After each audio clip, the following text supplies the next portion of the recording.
नमस्ते दोस्तों, मैं सौरभ शर्मा स्वागत करता हूँ आपका फिर से अपने चैनल में। और आज जो ये अपन वीडियो बना रहे हैं वो वीडियो क्योंकि मुझे इधर एमटीएस में एमईएस में काम करते करते लगभग 1 साल हो गया है। तो ये जो वीडियो है अपना पूरा 1 साल का एक्सपीरियंस मैं आप सबके साथ शेयर करने चाह रहा हूँ।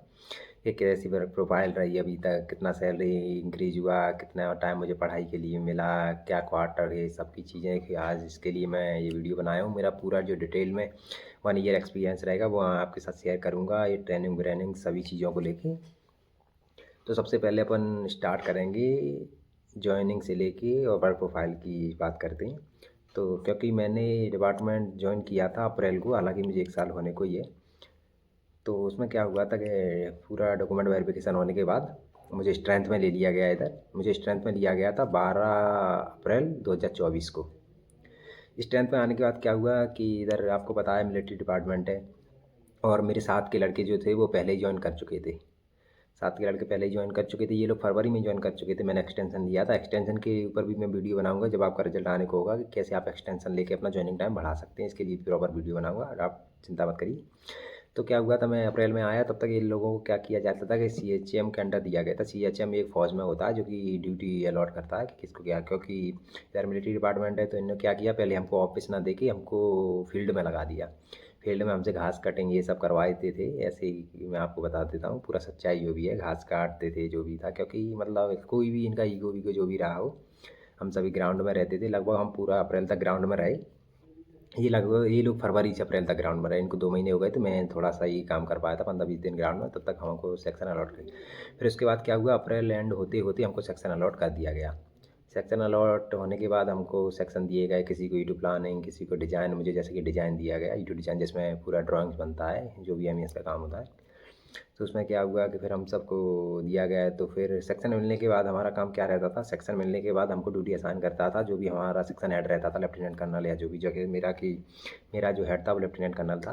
फिर हमको ड्यूटी असाइन की गई, उसमें हमको बताया गया कि हमको पहला जो रहता है हमको डाक डिस्पैच करनी है। दूसरा, कोई क्लर्क नहीं रहेगा तो हमको क्लरिकल काम करना है। अगर क्लर्क छुट्टी पे है या क्लर्क को आवश्यकता है तो उसके अकॉर्डिंग हमको ये क्लर्क का काम करना है। तीसरा, हमको जो भी डेटा फिलिंग रहा करेगा एक्सेल पे, वर्ड्स पे, वो करना पड़ेगा। चौथा, हमको फाइलिंग करनी पड़ेगी, जो भी फाइल के जो लेटर आ रहा है वो हमको पर्टिकुलर फाइल में फाइल करने होंगे। और जो लास्ट काम था वो था हमको डाक डिस्पैच का, जो भी लेटर इधर से उधर करना है वो हमको करना होता है। इधर से उधर इन द सेंस होता है कि मतलब कोई बाहर नहीं, आउट ऑफ ऑफिस नहीं जाना, ऑफिस के अंदर जितने सेक्शन हैं उन सब में आपको डाक देनी है, जिस भी पर्टिकुलर सेक्शन। ऐसे चलते चलते चलते चलते मेरा टाइम बीतता गया। और इसी बीच क्या होता था, मैं आपको बताता हूँ पढ़ाई वढ़ाई का। तो पढ़ाई के लिए एमटीएस में सफिशिएंट टाइम मिलता है, पढ़ाई के लिए इतना टाइम मिलता है मुझे कि मैं चाहूँ तो बहुत पढ़ सकता हूँ। पर ये इंडिविजुअल पर डिपेंड करता है, मैं उतना नहीं पढ़ पाता क्योंकि फ़ोन वोन चलाता रहता हूँ। पर फिर भी इतना टाइम मिलता है कि अगर आपको 24 घंटे में से लगभग आपको 6 घंटे 7 घंटे पढ़ाई के लिए प्रॉपर मिल जाएंगे, रेस्ट वेस्ट के अलावा। तो एक बहुत अच्छा टाइम होता है अगर आप किसी ड्यूटी में कर रहे हैं तो उसके बाद भी, ठीक है। तो टाइम का एमटीएस में कोई भी इशू नहीं है, कभी भी इशू नहीं है। दूसरी बात है, आपको अगर मैं आपको एश्योर्ड कर दूं कि अगर आप एमटीएस में सेलेक्ट होते हैं तो आप बिल्कुल ये नहीं सोचिएगा कि वर्कलोड ज़्यादा रहेगा, कोई वर्कलोड नहीं रहेगा। आप पे बहुत नॉर्मल से काम रहेंगे जो मैंने बताए थे अभी। आपको भरपूर टाइम मिलेगा, आप कितना भी पढ़ सकते हैं। और ऑफिस में भी कभी कभार रोक टोक नहीं होती, अगर कोई ऑफिसर आपसे चढ़ जाता है तो रोक टोक करता है, वैसे कोई रोक टोक नहीं है, आप कितना भी पढ़ सकते हैं। और दूसरी बात अब करें अपन कि जितना आप पुराने होते जाएंगे ना, उतना आपकी डिपार्टमेंट में पकड़ होती जाएगी, उतना लोग आपको जानने लगेंगे। तो यहाँ पर क्या चलता है डिपार्टमेंटों में कि आप भले ही किसी भी पोस्ट पे हैं, अगर आप किसी से एक्सपीरियंसड हैं तो फिर आपको मतलब आपका वो दायरा सभी को पता रहेगा कि कितना एक्सपीरियंस है, कब से यहाँ है।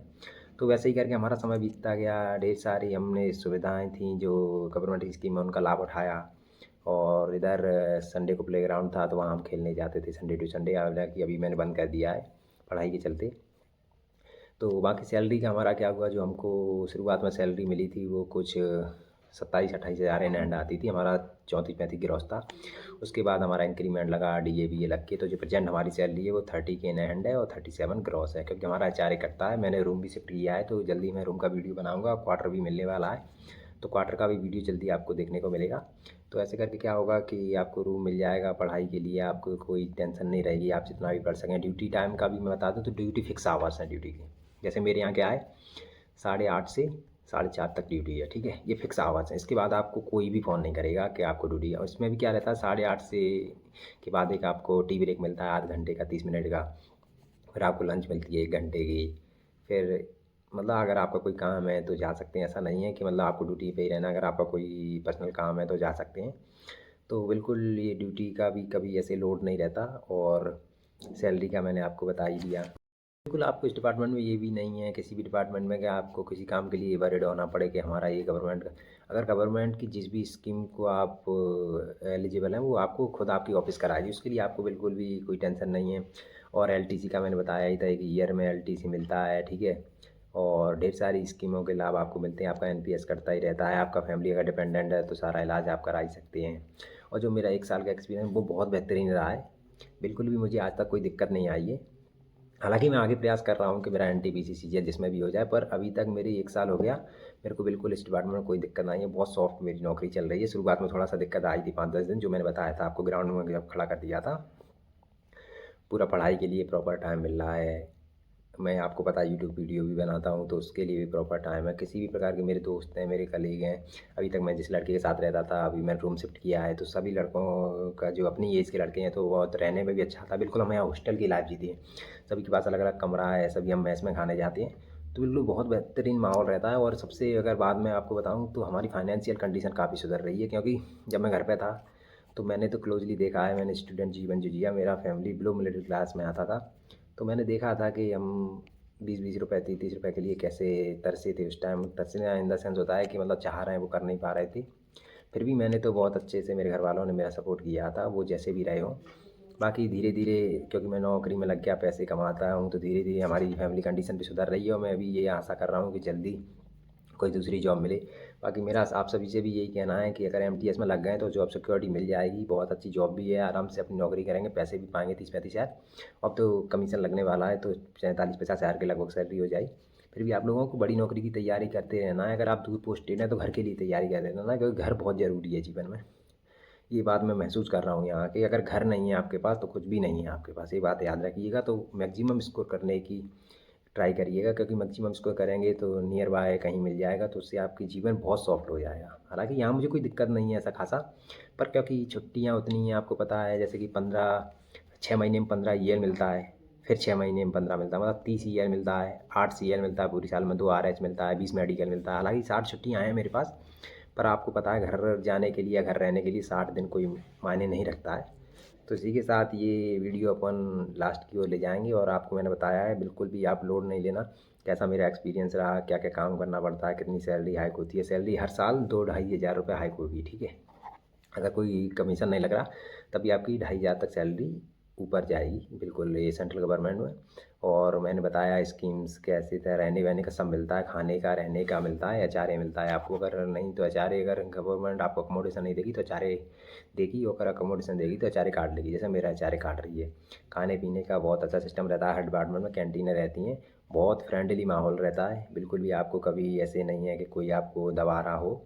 बिल्कुल आप इस बात से यकीन मानिए, और मेरे को 1 साल हो गया है, तो मैं इसके बेस पे आप सबसे कह रहा हूँ कि बहुत अच्छा फ्रेंडली माहौल रहता है गवर्नमेंट जॉब के ऑफिस में। बाकी आप सभी लोग अच्छे से तैयारी करिए और जल्दी से जल्दी गवर्नमेंट जॉब में सेलेक्ट होइए, और अपना जीवन जीने के प्रयास करिए। क्योंकि अभी जब तक आप एस्पिरेंट जीवन में रहेंगे, तो एस्पिरेंट जीवन में मैं भी रहा हूँ, बहुत चीज़ें फेस करनी पड़ती हैं, नए दिन नया चैलेंज रहता है, ये मैंने भी महसूस किया है। तो उसी के साथ आप अच्छे से तैयारी करिए, और मैं आशा करता हूँ कि एमटीएस का रिजल्ट जल्दी आने वाला है, आप सभी का सिलेक्शन होगा। और जितना का हो जाए, नहीं होगा तो मैं डेली शेड्यूल भी 1 तारीख से स्टार्ट करने जा रहा हूँ, 1 मार्च से, तो ये लिंक मैं दे दूँगा डिस्क्रिप्शन में, वहाँ से सब लोग ऐड हो जाइए। बाकी आप लोग बिल्कुल भी टेंशन ना लीजिए, मैं आपके साथ लास्ट तक बना रहूँगा। जिन लोगों का हो जाता है उनको बहुत बहुत बधाई, जिनका नहीं होता है वो आगे प्रयास करते हैं। बिल्कुल आप सभी का सिलेक्शन होगा, ग्रुप डी भी सामने है, एमटीएस, सीजीएल, सीपीओ सारे एग्जाम आने को हैं।